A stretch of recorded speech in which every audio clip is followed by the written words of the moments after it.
بسم اللہ الرحمن الرحیم۔ السلام علیکم۔ مامدی صاحب کے ساتھ سوال و جواب کی نشست کو لے کر حاضر خدمت ہے۔ آغاز کرتے ہیں آپ سے، شکریہ آپ کے وقت کا۔ بنگلہ دیش کے اندر بڑی تبدیلی آئی، ہم نے دیکھا کہ احتجاج کے نتیجے میں پوری کی پوری حکومت اور گزشتہ 15 سال سے اقتدار میں رہنے والی پارٹی اس کو باہر نکال دیا گیا۔ ہم سب سے استفادہ کرتے ہیں، پوچھنے کی کوشش کرتا ہوں، ہم سب جو کچھ ہوا بنگلہ دیش میں، ایک سوفسطائیت تھی، گزشتہ 15 سال سے ظلم تھا، جبر تھا، سیاسی معاملات، سیاسی جماعتوں پر پابندی تھی، جماعت اسلامی کے بے تحاشا لوگوں کو ناحق پھانسیاں دی گئی، اس طریقے سے فریڈم آف اسپیچ نہیں تھا، لوگوں کو اظہار کی آزادی نہیں تھی۔ ایک کوٹا سسٹم کے خلاف احتجاج شروع ہوا اور طلبہ تنظیم نے احتجاج کرتے ہوئے اپنی جانوں کی قربانی دی۔ اس کے نتیجے میں حکومت پر اتنا پریشر بڑھا، فسادات بھی پیدا ہوئے، بہرکیف نتیجتاً حکومت کو رخصت ہونا پڑا۔ پوچھنا ہم سب سے میں چاہتا ہوں کہ یہ جو کچھ ہوا ہے، احتجاج کے نتیجے میں ایک حکومت کے اندر تبدیلی لائی گئی ہے، اور ہمارے ملک میں بھی تبدیلی کا خواب دیکھا جاتا ہے، اور اب اسی پس منظر میں باتیں بھی ہو رہی ہیں کہ کیوں نہ بنگلہ دیش کے طریقے پر تبدیلی کا ماڈل اپنا جائے۔ سب سے پہلے مجھے بتائیے گا کہ سیاسی لحاظ سے جو کچھ آپ نے تاریخ کو دیکھا ہے، اس طریقے سے جو تبدیلی لائی جاتی ہے، کیا یہ تبدیلی محکم ہوتی ہے، دیرپا ہوتی ہے، دور رس ہوتی ہے؟ اور اس طریقے سے تبدیلی لانا دینی لحاظ سے کیسا ہے؟ کیونکہ ہم نے دیکھا کہ کہیں بھی لوگوں نے فساد کا ارتکاب نہیں کیا، احتجاج کیا ہے، احتجاج یقینی طور پر حدود سے بڑھ کر ہوا، حکومت کو مجبور کیا گیا گھٹنے ٹیکنے پر، تو دینی لحاظ سے اس کی کیا حدود ہے، اور سیاسی اور عمرانی اور تاریخی لحاظ سے اس کا کیا فیصلہ؟ دنیا میں دو ہی طرح کی حکومتیں رہی ہیں، ایک وہ جن کو استبدادی حکومتیں کہا جاتا ہے۔ اللہ تعالیٰ نے حکومت، سیاست، نظم اجتماعی، اس کی ایک ضرورت انسان کے علم و عمل کے لیے پیدا کر دی ہے۔ میں بارہا ہی عرض کر چکا ہوں کہ یہ کوئی مذہبی حکم نہیں ہے کہ ہمیں حکومت قائم کرنی تھی، یہ ضرورت ہے۔ انسان چونکہ ارادہ و اختیار لے کر آیا ہے، وہ اپنے ارادہ و اختیار کو غلط استعمال کرتا ہے، اس سے فساد پیدا ہو جاتا ہے۔ چنانچہ ناگزیر ہے کہ اس کے اندر ایک نظم پیدا کیا جائے۔ ہمارے دین میں پھر اس کی تاکید کی گئی کہ مسلمانوں کو بھی ہمیشہ اپنے نظم اجتماعی کے ساتھ رہنا چاہیے۔ اسی کو رسالت مآب صلی اللہ علیہ وسلم نے التزام جماعت سے تعبیر کیا ہے۔ مسلمانوں کا جو بھی نظم اجتماعی قائم ہو جائے گا، ہم اس کے ساتھ رہیں گے، اس کے فیصلوں کو مانیں گے، اس کے ساتھ تعاون کریں گے، کوئی انتشار، کوئی اختلال پیدا نہیں کریں گے۔ لیکن نظم اجتماعی کیسے پیدا ہوگا، کیسے قائم کیا جائے گا؟ اس میں قدیم زمانے سے یہ روایت رہی ہے کہ نظم قوت سے قائم ہوتا ہے۔ یہ بالکل بدیہی بات ہے، یعنی اگر کسی جگہ اختلال ہے، کسی جگہ لوگ اپنے ارادہ و اختیار کو غلط استعمال کر رہے ہیں، انہوں نے کوئی فساد پیدا کر دیا ہے، تو کوئی قوت ہوگی جو انہیں روکے گی۔ نصیحت میں کر لوں، آپ کر لیں۔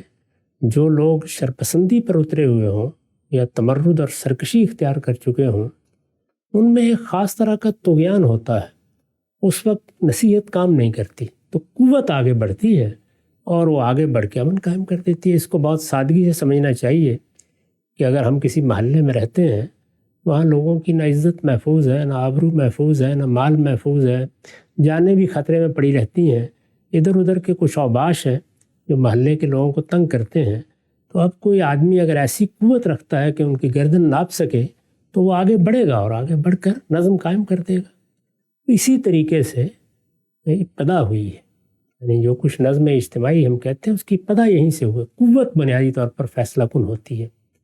تو پرانے زمانے میں یہ ہوتا تھا کہ جس نے یہ قوت اپنے اندر پیدا کر لی، اس کے ساتھ ایک اچھا لشکر جمع ہو گیا۔ ایک تو اس کی اپنی شخصیت ہے، وہ لوگوں کے لیے انسپریشن کا ذریعہ بنی ہے۔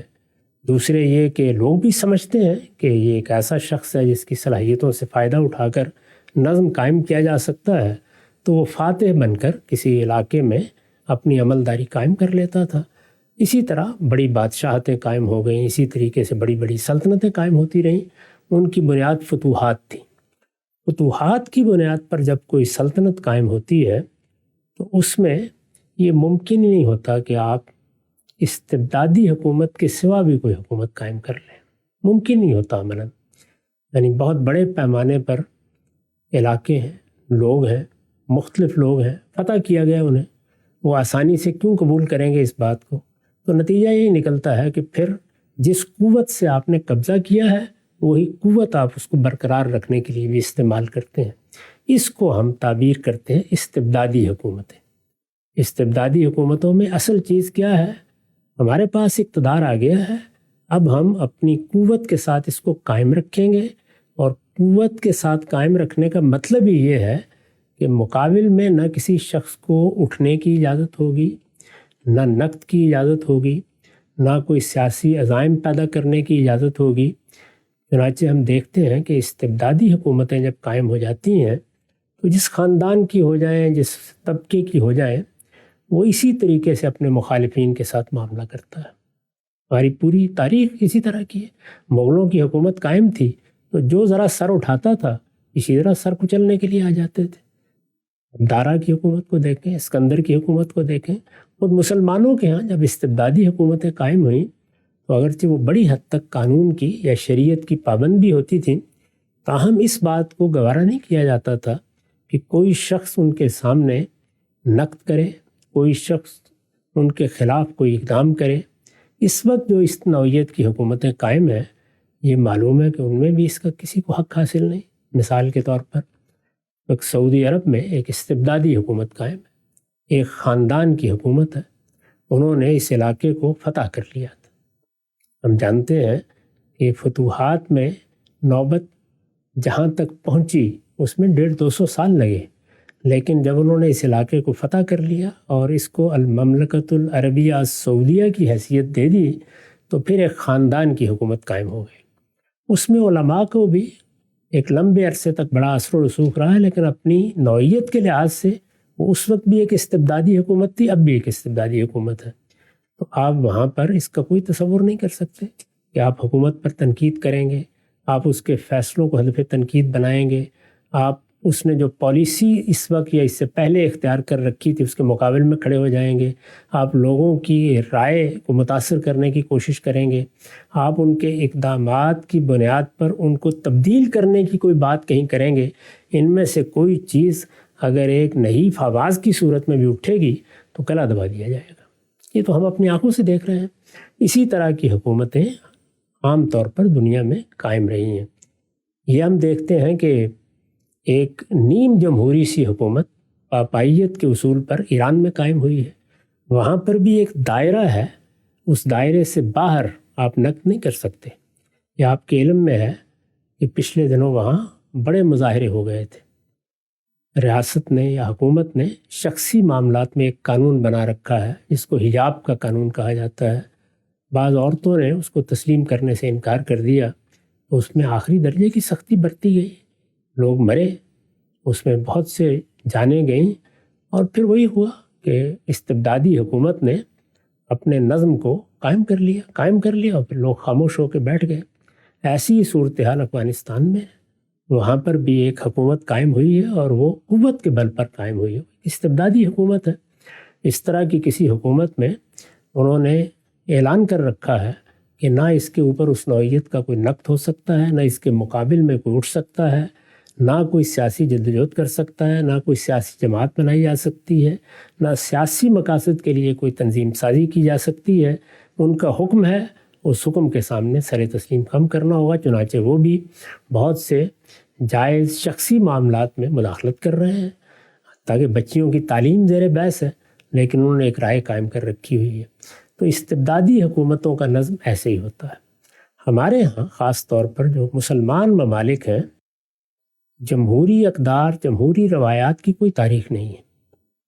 جمہوری اقدار اور جمہوری روایات جس پر ہم آج بہت ناز کرتے ہیں، وہ بنیادی طور پر مغرب میں ایک مرحلے سے گزرتے ہوئے وہاں پہنچیں، جس کی تاریخ بیان کی جاتی ہے کہ میگنا کارٹا ہوا 1215 میں، اس کے بعد امراء کے اور پارلیمنٹ کے اور بادشاہ کے اختیارات میں کچھ توازن پیدا ہونا شروع ہوا، اور بتدریج پھر وہ معاملہ ہوا کہ کہیں آج سے صدی 1.5 صدی پہلے آ کر کچھ جمہوری اقدار پیدا ہو گئیں، انتخابات کے طریقے ہو گئے، بالغ رائے دہی کی بنیاد پر لوگوں نے حکومتیں تبدیل کرنا شروع کر دیں۔ یہ سارا معاملہ وہاں ہوا۔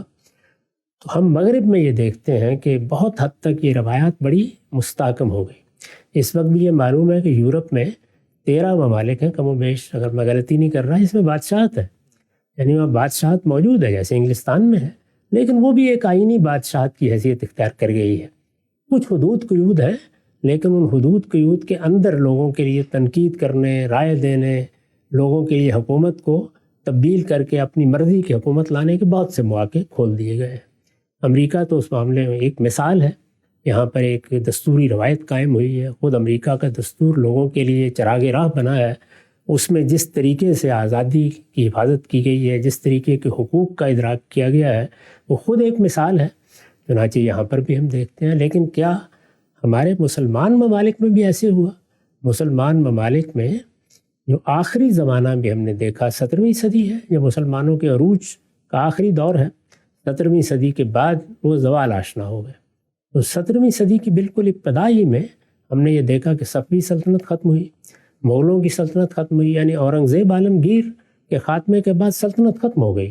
پھر تو اس کے بعد بس گھسٹتے کچھ زمانہ گزرا ہے، اور پھر ہم نے دیکھا کہ آخری زمانے میں سلطنت عثمانیہ بھی ختم ہو گئی۔ ان تینوں میں کسی جگہ جمہوریت تھی؟ یعنی کیا مغلوں کے ہاں کوئی جمہوریت تھی؟ کیا صفویوں کے ہاں کوئی جمہوریت تھی؟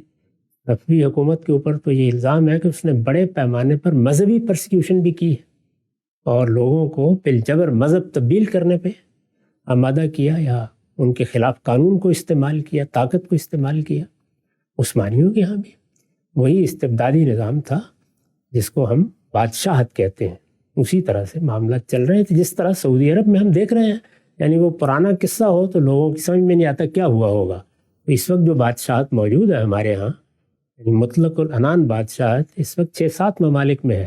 جزیرہ نما عرب کے ممالک میں ہے، آپ کے امارات میں ہے، آپ کے عمان میں ہے، آپ کے قطر میں ہے، برونائی میں ہے، بہت سی جگہوں پر ہے۔ تو مسلمان ملکوں میں سے ان علاقوں میں تو اسی طرح سے استبدادی نظم ہے جو قوت کے بل پر چل رہا ہے، وہ یا پہلے سے موجود خاندان ہے وہ حکومت کر رہے ہیں، اور وہاں کوئی سیاسی بات کرنا، سیاسی نظم قائم کرنا، سیاسی حقوق کا مطالبہ کرنا، کسی قانون کسی قاعدے پر نقد کرنا، یہ ممنوعات میں سے ہے، اس کا تصور نہیں کر سکتے۔ آپ اگر باہر بیٹھ کر بھی کوئی تنقید کرنے کی صحیح کریں گے تو آپ کے ساتھ وہ کچھ ہو سکتا ہے جو ترکی کے سفارت خانے میں آپ جانتے ہیں کہ اخبار نویس کے ساتھ ہو گیا تھا۔ اس طرح کی صورتحال ہے۔ تو مسلمان ممالک یہ جو وجود میں آئے، یہ ایسا نہیں ہے کہ ہمارے ہاں کوئی فکر پیدا ہوا، ایک تدریجی عمل تھا، اس تدریجی عمل سے گزرنے کے بعد کچھ جمہوری روایات بنی، پھر ہم ایک دستور تک پہنچے، یہاں تک کہ جس طرح انگلستان میں مثال کے طور پر جمہوریت کی ایک روایت ہے، یا جیسے امریکہ میں جمہوریت کی ایک روایت ہے، یا بعض اور یورپی ممالک میں جمہوریت کی روایت ہے، ہمارے ہاں بھی وہ ہمارے اندر سے پیدا ہوئی اور آہستہ آہستہ محکم ہو گئی۔ اس طرح کا کوئی معاملہ ہماری تاریخ میں نہیں ہوا۔ باہر کی قوتیں آئیں، انہوں نے بھی آ کر ہمارے علاقے فتح کر لیے، اور یہ معلوم ہے کہ عالمی سطح پر یہ سارے علاقے فتح کر لیے گئے۔ یہ سب کچھ وہ تھا جو پہلی جنگ عظیم، دوسری جنگ عظیم میں گویا ان بڑی طاقتوں کے ہاتھ میں تھا، تو انہوں نے خود نظم میں یہ تبدیلی پیدا کر کے ایک نیم خود مختاری دے دی۔ اب وہ نیم خود مختاری جب دی گئی تو جہاں جہاں انہوں نے یہ محسوس کیا کہ کوئی بادشاہت قائم ہونی چاہیے، وہاں بادشاہت ہی قائم ہونے دی۔ آپ کے علم میں ہے کہ عراق میں بھی پہلے بادشاہت ہی قائم کی گئی، افغانستان میں بھی بادشاہت تھی، افغانستان میں تو بادشاہت ہمارے سامنے رہی ہے۔ اسی طرح کا معاملہ مصر میں تھا، شاہ فاروق کی بادشاہت تھی۔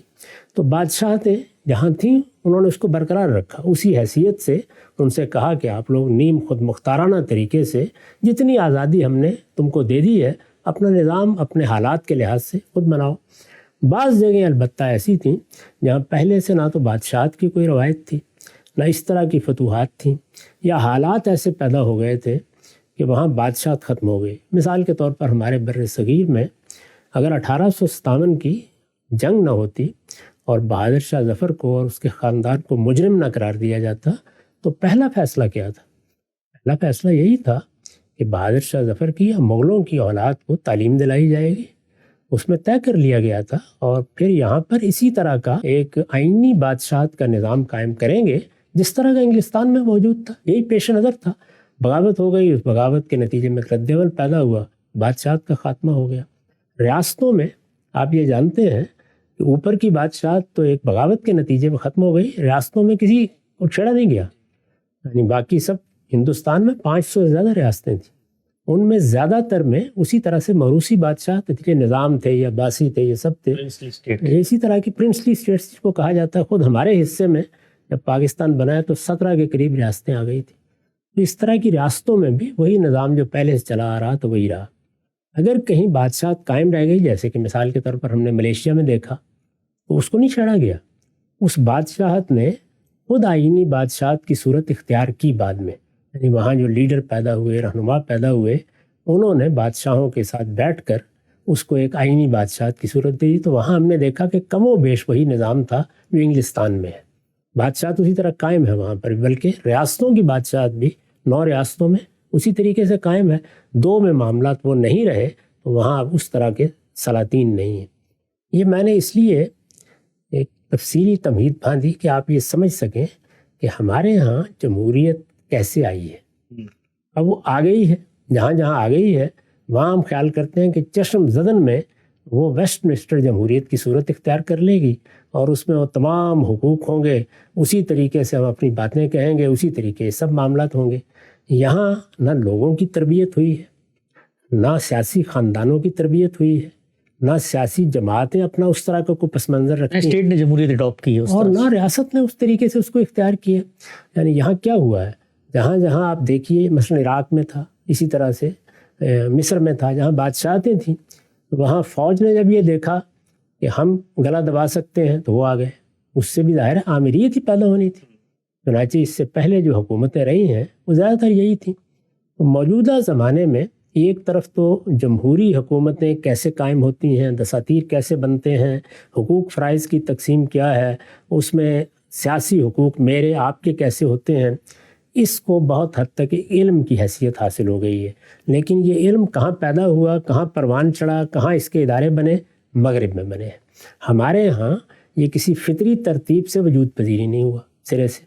لوگ کیونکہ مغربی یونیورسٹیوں سے پڑھے، ان ممالک کی زیادہ تر حکومتیں قائم تھیں، انہوں نے اپنے تعلیمی اداروں میں اس طرح کی چیزیں سکھائیں اور پڑھائیں، اس سے جو نئی نسل پیدا ہوئی وہ اس زبان میں بات کرنے لگ گئی۔ وہ بنگلہ دیش میں بھی کرتی ہے، وہ بر صغیر میں بھی کرتی ہے، ہمارے ہاں بھی لوگ یہ کر رہے تھے۔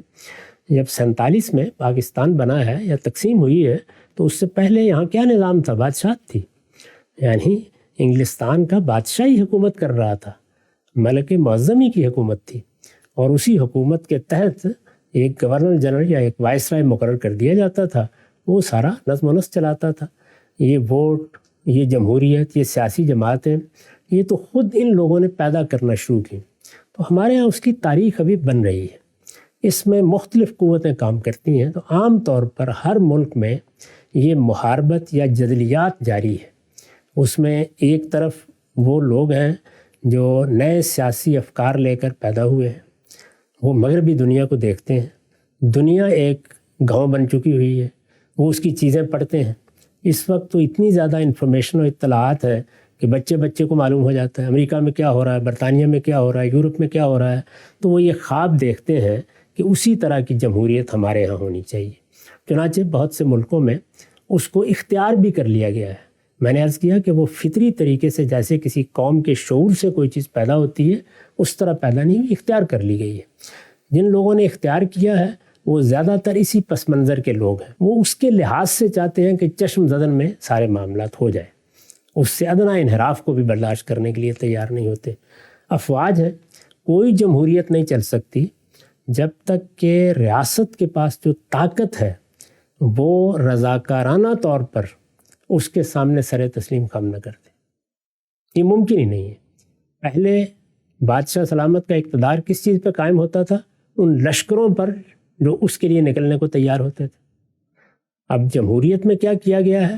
وہ یہ ہے کہ وہ طاقت جو پہلے لشکروں کے پاس ہوتی تھی وہ ریاست کی ملکیت بنا لی گئی ہے، یعنی ایک باقاعدہ قومی فوج، وہ ریاست کا ادارہ ہے۔ اس ادارے نے کیا یہ فیصلہ کر لیا ہے کہ وہ اب جمہوری اقدار کی پاسداری کرے گا، جو دستور بنایا گیا اس کی پابندی کرے گا، وہ ہر حال میں اقتدار سے اپنے آپ کو الگ رکھے گا، جو فیصلے ہوں گے ان کو قانون کے مطابق قبول کرے گا اور قانونی معاملات ہی میں اپنی ساری طاقت حکومت کے لیے پیش کر دے گا، اور کسی غیر قانونی کام کا نہ خود اقدام کرے گا نہ کسی غیر قانونی اقدام میں ساتھ دینے کے لیے تیار ہوگا۔ یہ فیصلہ ہونا چاہیے نا۔ یہ مغربی ملکوں میں جو طاقت کا مرکز ہے، جو افواج ہی ہوتی ہیں، انہی کے بل پر حکومت قائم ہوتی ہے. انہوں نے یہ فیصلہ کر رکھا ہوا ہے. اگر وہ آج اس فیصلے کو تبدیل کر لیں تو وہی خلفشار اور انتشار وہاں پیدا ہو جائے گا. تو ایک قوت وہ ہے جو نئے سیاسی نظریات سے متاثر بھی ہے، ان کی قائل بھی ہے، اور ان کو اپنے ہاں روبہ عمل دیکھنے کا خواب بھی دیکھتی ہے. ہمارے جیسے لوگ جمہوریت کی بات کریں گے، یہ چاہیں گے کہ لوگوں کو رائے کی آزادی ہو، تو اپنی بات کہیں، شائستگی کے ساتھ اس کو بیان کریں، رائے عامہ ہموار ہو، ان کی رائے کے مطابق لوگ غور و خوض کے لیے تیار ہوں، جو فیصلہ کیا جائے قانون کے مطابق کیا جائے، قانون کی حکمرانی قائم ہو، وہ اقدار جو موجودہ زمانے میں سمجھ لی گئی ہیں ان کے مطابق حکومتیں چلیں. ایک طبقہ، لیکن یہ طبقہ ابھی ہمارے ہاں بہت کم ہے، بہت چھوٹا طبقہ ہے. دوسرے وہ فوج جو ریاست کی طاقت ہے، اس کے بغیر جمہوری حکومت چل ہی نہیں سکتی. اس کا فیصلہ کیا ہے؟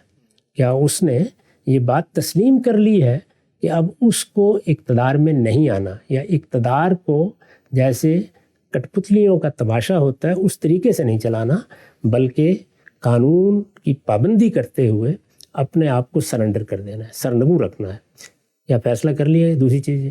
تیسری چیز یہ ہے کہ ہمارے ہاں، ہم مسلمانوں کے ہاں مذہبی قیادت ہے.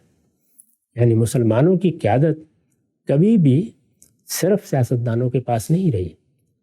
ابتدا میں جب خلافت راشدہ قائم ہوئی تو اس میں شبہ نہیں ہے کہ وہاں قیادت یہ دوئی نہیں تھی، تفریق نہیں تھی. لیکن اس کے فوراً بعد، یعنی بنو امیہ کے آخری زمانے میں، کوئی 100 سال کے بعد، ہماری قیادت 2 حصوں میں تقسیم ہو گئی. اس وقت سے اب تک اسی طرح تقسیم ہے، سیاسی قیادت، مذہبی قیادت. مذہبی قیادت نہ صرف یہ کہ لوگوں پر اثر و رسوخ رکھتی ہے، بڑے پیمانے پر لوگ اس کی بات سنتے ہیں، اور وہ خاص طور پر اگر مذہبی معاملات میں کوئی رائے قائم کرے تو سیاسی لوگوں کو بھی اس کے سامنے جھکنا پڑتا ہے. یہ ہم اپنے ملک میں دیکھتے ہیں، بڑے بڑے سیاستدانوں سے وہ فیصلے کرائے گئے ہیں جو علم و عقل کی کسی میزان پر پورے نہیں اترتے، لیکن ہو گئے، اور اس کے نتائج ہم اس وقت دیکھ رہے ہیں. تو یہ 3 قوتیں ہیں مسلمان ملکوں میں. ان تینوں قوتوں کے درمیان ابھی ایک جدلیات برپا ہے. یہ جدلیات ہے جس کا کبھی نظارہ آپ پاکستان میں دیکھتے ہیں، کبھی آپ مصر میں دیکھتے ہیں جس کو عرب بہار کہا گیا، کبھی آپ بنگلہ دیش میں دیکھتے ہیں. تو میں اس سارے معاملے کو اس پس منظر میں دیکھتا ہوں. جب تک مذہبی قیادت، سیاسی قیادت اور فوجی قیادت یہ جمہوری اقدار کو اصول میں دل کی گہرائیوں سے قبول نہیں کر لیں گے، ہم اسی طرح کے نشیب و فراز دیکھتے رہیں گے، اور کبھی امیدیں قائم کریں گے اور کبھی افسردہ ہو کر گھر میں بیٹھ جائیں گے. اس کا کوئی انجام نہیں ہوگا. بڑی خوبصورتی سے آپ نے وہ جو پس منظر ہے اور جو مسائل جہاں سے پیدا ہوتے ہیں اس کا ایک تجزیہ کیا. اچھا ہم صاحب، اگر تو صورتحال یہ ہے، ظاہری بات ہے ہم اس وقت جمہوریت کے دور بلوغت میں جی رہے ہیں، ابھی تو ہم نے اقدار کو سیکھنا ہے، اس کے بعد جمہوریت ہمارے رویے، ہمارے اعماق میں اترے گی. جب تک طاقت کا کھیل ہے، جدلیات ہے، جس کا جہاں پر بس چلتا ہے وہاں پر وہ طاقت کو لے لیتا ہے. اس سب میں پھر آپ جو دین کی بات کرتے ہیں وہ آئیڈیلزم کے اصول پہ کیوں کرتے ہیں کہ جی آپ نے سڑکیں بند نہیں کرنی اور احتجاج جو ہے وہ قانون کی حکمرانی؟ بھائی قانون کی حکمرانی اگر فوج اپنانے پہ تیار نہیں ہے، پارلیمنٹ اپنانے پہ تیار نہیں ہے، ہماری عدلیہ اپنانے پہ تیار نہیں ہے، تو پھر ایک عام آدمی کو کیسے پابند کیا جا سکتا ہے کہ جی دفعہ 144 اگر لگ گئی ہے تو وہ گھر پہ بیٹھ جائے اس لیے کہ جی دین کی خلاف ورزی ہو جائے گی، ریاست الامر کی اطاعت کرنی ہے؟ تو پھر وہاں پر بھی تو مارجن دینا چاہیے کہ اس کا مطلب یہ ہے کہ جہاں پر جو شخص جو کچھ کر سکتا ہے وہ کریں گے. جب آئیڈیلزم کے اصول پر جمہوریتیں قائم ہو جائیں گی تو ٹھیک ہے، بس سڑک بھی بلاک نہیں کریں گے. میں اللہ کا دین بیان کرتا ہوں. اللہ کا دین حالات کی رعایت ضرور ملحوظ رکھتا ہے، لیکن یہ کہ وہ حالات کے تابع نہیں ہوتا. اس کے اخلاقی اصول عالمگیر ہیں، وہ ہر حال میں لوگوں کو بتانے ہیں. لوگوں کی جان، مال، آبرو کو ہمارے دین میں حرمت حاصل ہے. ہم کسی کے خلاف کوئی اقدام کریں گے تو اس کے لیے اللہ کی عدالت میں جواب دیں. اس کا نہ جمہوریت سے کوئی تعلق ہے، نہ بادشاہت سے کوئی تعلق ہے. اگر بادشاہ بھی اللہ تعالیٰ کے دین کی خلاف ورزی کر کے کسی کی جان، مال، آبرو کے خلاف کوئی اقدام کریں گے تو آخری درجے کے مجرم ہیں. یہی معاملہ عوام کا ہے، یہی معاملہ افواج کا ہے، یہی معاملہ سیاسی جماعتوں کا ہے. تو یہ دین کی دعوت ہے، یہ تو ہر حال میں دینی ہے. غار میں بیٹھے ہوئے لوگوں کو بھی بتانا ہے کہ اللہ تعالیٰ نے تمہارے لیے کیا حدود مقرر کیے ہیں، وہ ہم بتائیں گے. اب رہ گئی یہ بات کہ ہم نے یہ حدود بتائے، اس میں کسی موقع پر لوگوں نے کسی استرار میں کوئی اقدام کر ڈالا، تو یہ بات بھی دین میں طے ہے کہ فلاں معاملے میں استرار کی رعایت مل سکتی ہے.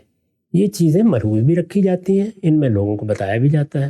لیکن کیا استرار کی اجازت حرام کے معاملے میں اللہ تعالیٰ نے دی ہے تو اب یہ بتانا بند کر دیا جائے کہ سور حرام ہے یا درندوں کا گوشت کھانا حرام ہے یا غلاظت کھانا حرام ہے؟ ہم بتائیں گے، یہی ہماری ذمہ داری ہے تاکہ لوگ ان حدود کو پامال نہ کریں. یہ ان کو بھی بتائیں گے جو اپنے جذبات کا اظہار کر رہے ہیں، ان کو بھی بتائیں گے جو ان کے خلاف اقدام کر رہے ہیں. یعنی دونوں کے لیے اللہ کی ہدایت یہی ہے کہ کسی بے گناہ کی جان نہیں لی جا سکتی، کسی کا مال نہیں لیا جا سکتا، اسی طریقے سے کسی کی آبرو کے خلاف کوئی اقدام نہیں ہو سکتا، لوگوں کو آزار نہیں پہنچایا جا سکتا. اب مثال کے طور پر ہمارے یہاں پروٹوکول کے نام پر راستے بند کر دیے جاتے ہیں. وہ بھی اتنا ہی بڑا جرم ہے جتنا بڑا جرم جب کوئی جلوس نکالا جاتا ہے یا مظاہرہ کیا جاتا ہے یا دھرنا دیا جاتا ہے تو راستے بند کیے جاتے ہیں. تو دونوں کو توجہ دلانی چاہیے. اخلاقی اصول، مذہب کے قاعدے وہ سب کے لیے. جو لوگ جدوجہد کر رہے ہیں ان کو بھی بار بار بتانا چاہیے، بار بار بتانا چاہیے. انہیں بھی اس کو ملحوظ رکھنے کی صحیح کرنی ہے. کہیں کوئی خلاف ورزی ہو گئی استرار میں، مجبوری میں، اللہ تعالیٰ معاف فرمائے گا. لیکن یہ سب اگر ہم نہیں بتائیں گے تو پھر تو اس کے معنی یہ ہے کہ جس کے لیے بھی ممکن ہوگا وہ اپنے آپ کو برسر حق سمجھ کر ہر ظلم کر گزرے گا. افواج اگر محسوس کریں گی کہ ان کو کوئی اقدام کرنا ہے تو نہ وہ قانون کی پرواہ کریں گی، نہ کسی قاعدے کی پرواہ کریں گی. پھر وہی ہوگا کہ آپ کے ہاں دن دہاڑے لوگ غائب ہو جائیں گے، کسی قانون کی عدالت میں پیش نہیں ہوں گے، کوئی ان کا مقدمہ نہیں چلے گا. یہ جو کچھ ہم دیکھ رہے ہیں یہ کیا ہے؟ تو ان کو بھی یہ بتانے کی ضرورت ہے کہ نہیں، اللہ نے آپ کو اس کا اختیار نہیں دیا. آپ بڑے سے بڑے فائدے کو پیش نظر رکھ کر بھی لوگوں کو اس طریقے سے قانون سے ماورا نہیں اٹھا سکتے. بتایا جائے گا نا. یہ اسی طریقے سے اگر کوئی پارٹی ہے وہ کوئی کام کر رہے ہیں یا لوگ ہیں وہ باہر نکل آئے ہیں تو ان سے بھی یہی کہا جائے گا. لیڈر ہوں، رہنما ہوں، ان کے لیے صحیح طریقہ یہ ہے کہ وہ اپنی جدوجہد کو عدم تشدد، نان وائلنس کے اصول پر منظم کریں. منظم جدوجہد نتیجہ خیز ہوتی ہے، اس میں کچھ وقت ضرور لگ جاتا ہے. اس میں اگر کسی جگہ کوئی تجاوز ہو گیا، نادانستہ تجاوز ہو گیا یا کسی استرار میں کوئی بات ہو گئی تو اللہ معاف کرے گا. لیکن ہم اس سے دستبردار کیسے ہو سکتے ہیں کہ ہم لوگوں کو یہ نہ بتائیں کہ قانون کی پابندی کرو، قاعدے کے اندر رہو، جو کچھ ضابطے ہیں، جو معاہدات ہیں، ان کا عزت اور احترام ملحوظ رکھتے ہوئے جو جدوجہد کرنی ہے کرو. اسی طرح حکومتوں کو، ریاست کو، عدالت کو، سب کو یہ بتانا ہوتا ہے کہ وہ قانون سے تجاوز نہیں کریں. لوگوں کی جان، مال، آبرو، اس کو اللہ نے حرمت عطا کی ہے. یہ حرمت بیت اللہ کی حرمت کی طرح ہے، اسے پامال نہیں کیا جا سکتا. تو بالکل واضح ہو گیا. اچھا ہم صاحب ایک اور پہلو بتائیے گا. یہ ہمارے وہ ممالک جہاں پہ جمہوریت کا پودا کاشت کیا گیا ہے اور ابھی جمہوری اقدار اپنے اعماق میں نہیں اتری، لوگ اس کو اصلاً تسلیم نہیں کرتے، دستور بن گئے ہیں، وہاں پر ہمارے لیے ایک بے پناہ مسرت اور تہنیت کا موقع ہوتا ہے. چہروں کی تبدیلی کو ہم نظام کی تبدیلی سمجھتے ہیں. بنگلہ دیش کے اندر بھی اور پاکستان کے اندر بھی ہمیں دیکھتے ہیں کہ ہمارے بڑی خوشی ہوتی ہے کہ بھئی ایک حکمران ہے، احتجاج ہوا، دھرنا ہوا، ہم نے اس کو نیچے اتارا، اٹھا کے باہر پھینک دیا، لیکن کچھ عرصے بعد یہی سائیکل ریپیٹ ہوتا ہے. تو ابھی جو تبدیلی آتی ہے ان ملکوں میں، وہ تبدیلی بھی کیا ہوتی ہے کہ اصل میں مثال کے طور پہ بنگلہ دیش کے اندر اگر فوج فیصلہ نہ کرتی تو پھر کچھ بھی نہ ہوتا. تو فوج نے ایک کریکٹر کو ہٹایا، دوسرے کو بٹھا دیا، تو اصل طاقت تو جہاں پر تھی وہیں پر رہی. ایسا ہی ہوتا ہے. دیکھیے جب جمہوری اقدار کی پاسداری نہیں ہو رہی، اور جس طرح کہ میں نے عرض کیا کہ جمہوریت یا جمہوری طریقے یا آئینی اور دستوری طریقے ہمارے شعور سے پیدا ہی نہیں ہوئے. اس وقت تو صورتحال یہ ہے کہ آپ مذہبی قیادت سے پوچھئے جا کر، کیا وہ دل سے جمہوریت کو مانتے ہی نہیں ہے. سچی مانتے ہی نہیں ہے اس کو. ان کو جب موقع ملا ہے، افغانستان میں ان کی حکومت تو ہمارے سامنے قائم ہوئی ہے، ان کو جب موقع ملا ہے تو انہوں نے صاف اعلان کر دیا کہ جمہوریت کیا ہوتی ہے، انتخابات کیا ہوتے ہیں، لوگوں کی رائے کیا ہوتی ہے. یہ تو اصل میں ایک طبقے کی حکومت ہے، صالحین کے ہاتھ میں اقتدار آ گیا ہے، ہم نے بزور بازو اقتدار حاصل پہ ہم حکومت کریں گے. تو یہ مذہبی نقطہ نظر ہے. ہمارے ہاں جو افواج ہیں ان کے پاس بھی اگر آپ بیٹھیں، ہر ملک کی فوج کے پاس بیٹھ جائیں، اس کے جو بڑے لوگ ہیں وہ برملا یہ کہتے ہیں کہ ان ملکوں کے اندر وہ قیادت ابھی ہے ہی نہیں کہ جو حکومت کا نظم سنبھال سکے. یہ لوگ تو جیسے ہی اقتدار میں آتے ہیں ملک کو لوٹنا شروع کر دیتے ہیں. ان کے فیصلے بالکل بے معنی ہوتے ہیں، ان کا کیلیبر دیکھیے، ان کو بات نہیں کرنا آتی. یہ صرف ہم لوگ ہیں جن کی وجہ سے ملک بچا ہوا ہے. تو اس وجہ سے وہ اس سے دستبردار ہونے کے لیے تیار نہیں ہیں کہ وہ سول حکومت کے سامنے سر تسلیم خم کر دیں. یہ ہماری اندرونی کشمکش ہے. اس کو جب تک آپ شعوری طور پر ایک جگہ پر نہیں لائیں گے کہ ہم سب نے مل کے اتفاق کر لیا ہے کہ یہ نظم ہے، اس نظم کو ہم نے دل سے مان لیا ہے، اب ہم اس نظم کے سامنے اطاعت کا سر جھکائیں گے. یعنی ملک کا ایک جھنڈا ہوتا ہے نا، ویسے تو کپڑا ہی ہوتا ہے، آپ سر جھکا دیتے ہیں نا اس کے سامنے. عزت احترام، یہ عزت اور احترام آئین، دستور یا ہمارے سیاسی فیصلوں کو ملنا چاہیے. یہ فوج کو بھی دینا چاہیے، یہ مذہبی قیادت کو بھی دینا چاہیے. اس پر کھلی بحث کرنے کی ہمارے یہاں اجازت نہیں دی جاتی. تو یہ سب مراحل جب تک ہمارے یہاں گزریں گے نہیں، اس وقت تک دو ہی راستے ہیں. ایک طریقہ یہ ہے کہ آپ بہت اطمینان سے بحث کر کے، گفتگو کر کے، اپنا اپنا نقطہ نظر پیش کر کے مطمئن ہو جائیں، اور دوسرے یہ ہے کہ وقت کے تھپیڑے آپ کو آہستہ آہستہ ساحل پر پہنچا دیں. تو وہ ساحل پر پہنچنے کا کام آپ دیکھتے ہیں کہ کہیں کسی منزل میں ہے، کہیں کسی منزل میں ہے. ترکی میں صورتحال نسبتاً بہتر ہوئی، ملیشیا میں بہت بہتر ہو گئی، انڈونیشیا ایک راستے پر پڑ گیا. اسی طرح کا معاملہ بنگلہ دیش کا، ایسا ہی پاکستان کا ہے، بعض دوسرے ملکوں کا ہے. ابھی تو بعض مسلمان ملکوں میں یک جماعتی آمریت قائم ہے، جیسے مثال کے طور پر شام میں ہے. تو اس وجہ سے یہ سارے نظام موجود ہیں. ایسا نہیں ہے کہ ہم نے جمہوریت کی طرف اپنا سفر مکمل کر لیا ہے اور اب اس کے بعد ایک جگہ پر استبداد تھا اور وہاں لوگوں کے خلاف یہ اقدامات تھے. جہاں جس کو موقع ملتا ہے وہ ایسے ہی اقدامات کرتا ہے. اب بالکل واضح ہو گیا بنگلہ دیش کے اندر طلبہ کے احتجاج کے نتیجے میں جو حکومت کی تبدیلی ہے، عالمی منظرنامہ، تاریخی عمل اور سیاسی حرکیات کی روشنی میں غامدی صاحب سے ہم نے تجزیہ طلب کیا. انشاءاللہ موضوعات کے سلسلے کو آگے بڑھائیں گے. وقت یہاں پہ ختم ہوتا ہے، دوبارہ حاضر خدمت ہوں گے. اب تک آپ لوگ کا بہت شکریہ.